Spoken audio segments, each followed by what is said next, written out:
2-minute anaesthesia. Three temperature scales exist: Kelvin, Celsius, Fahrenheit. Kelvin is the SI unit for temperature. It's an absolute scale from 0 Kelvin, where all molecular movement stops, to the boiling point of water, which is 373 Kelvin. The trickle point, i.e. denoted on the diagram as Tp, is the temperature and pressure at which the solid, liquid and gas phases of a substance exist in equilibrium. Celsius. This is a standard scale used based on the properties of water. 100 Celsius, i.e. the boiling point of water, and 0 Celsius, the melting point of ice. You can add 273 to convert Celsius to Kelvin.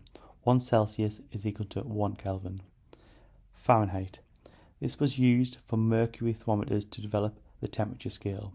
The 0 point was set using a mixture of sodium chloride and ice. Water boiled at 212 Fahrenheit, ice melted at 32 Fahrenheit, and the body temperature was assumed to be 100 Fahrenheit. Key definitions: temperature, the average internal kinetic energy of an individual atoms and molecules which make up a substance. This is denoted by 4 different characteristics, either Celsius, Kelvin, Fahrenheit or Rankine. Heat, energy transfer between two bodies due to a temperature gradient.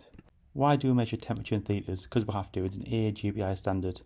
Also, extremes of temperature is associated with increased morbidity. It affects biological function, muscle function, enzymatic function. It affects drug metabolism. You can titrate warming techniques by measuring the temperature, and is used to diagnose conditions, i.e. MH.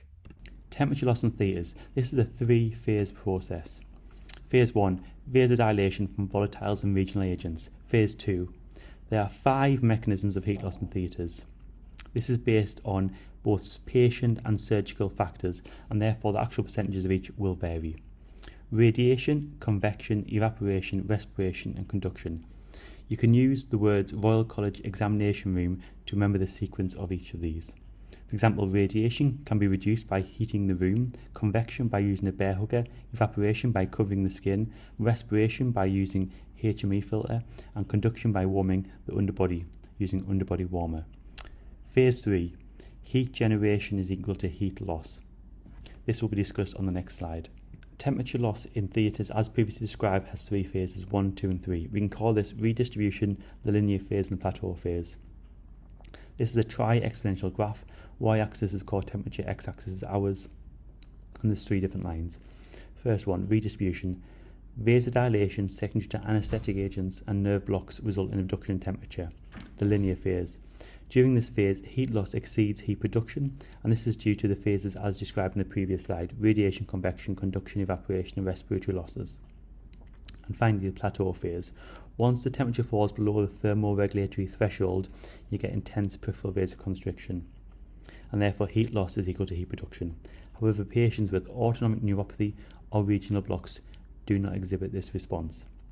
Therefore, on the graph, central neuroaxial block has the least reduction in core temperature, whilst with combined techniques of central neuroaxial blocks and GA, there's the most heat loss.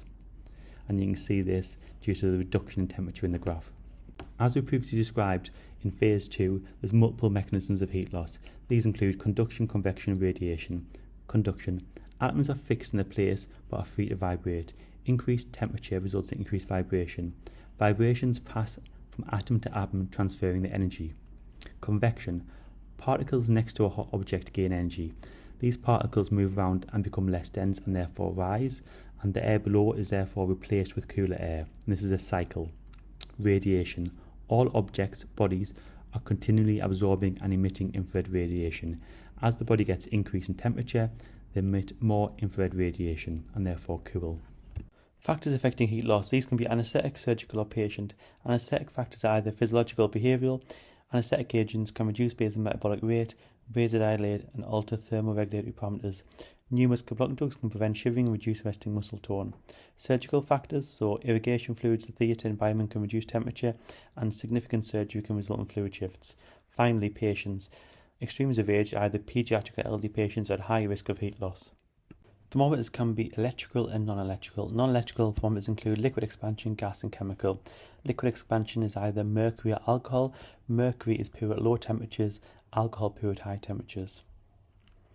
It uses Charles's law, so the volume is proportional to temperature. As temperature increases, the volume increases, and the expansion is magnified by the casing. Gas thermometers. These are either Bourdon gauge or hydrogen thermometers. Gas thermometers are either Keep the pressure or the volume of the gas constant and the corresponding change in volume or pressure relative to the change in temperature. And this is read in a calibrated gauge. A Bourdon thermometer where the fixed volume of gas is kept in the bulb attached to the Bourdon coil gauge, which measures the pressure change on a temperature calibrated scale. And finally, chemical temperdot. Electrical measurement relies on one of four basic principles: resistance, thermistor, thermocouple, infrared devices. Resistance, flow sensor, and a ventilator. These are accurate, large, fragile, but slow. The basic principle of this technique is that it's a metal's wise resistance to current increases with temperature. The most common metal is platinum, and it's incorporated into a Wheatstone bridge to give an accurate value.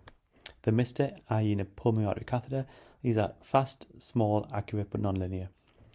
Thermistor is a type of resistor whose resistance is strongly dependent on temperature.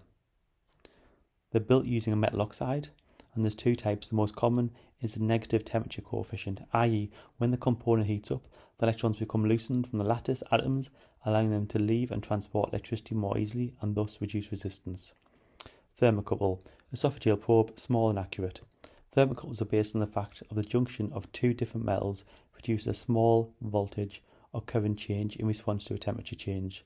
This is known as the Seebeck effect. The junction in clinical temperature is usually copper and constantium.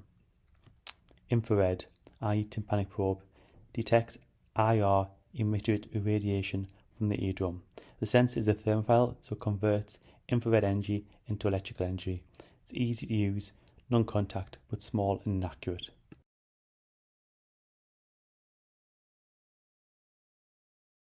NICE guidelines to prevent perioperative hypothermia, pre-intra post-operative. First of all, identify patients at risk of hypothermia, i.e. high ASA, GA and regional anaesthesia, those at risk of cardiovascular complications. The patient should arrive at the theatre complex with a temperature greater than 36. Intraoperative monitoring should be in place and intraoperative warming devices. Warm if the temperature is less than 36 and measure the temperature every 30 minutes. Fluid greater than 500 ml should be warmed, and post-operatively monitor every 15 minutes and return back to the ward with a temperature greater than 36.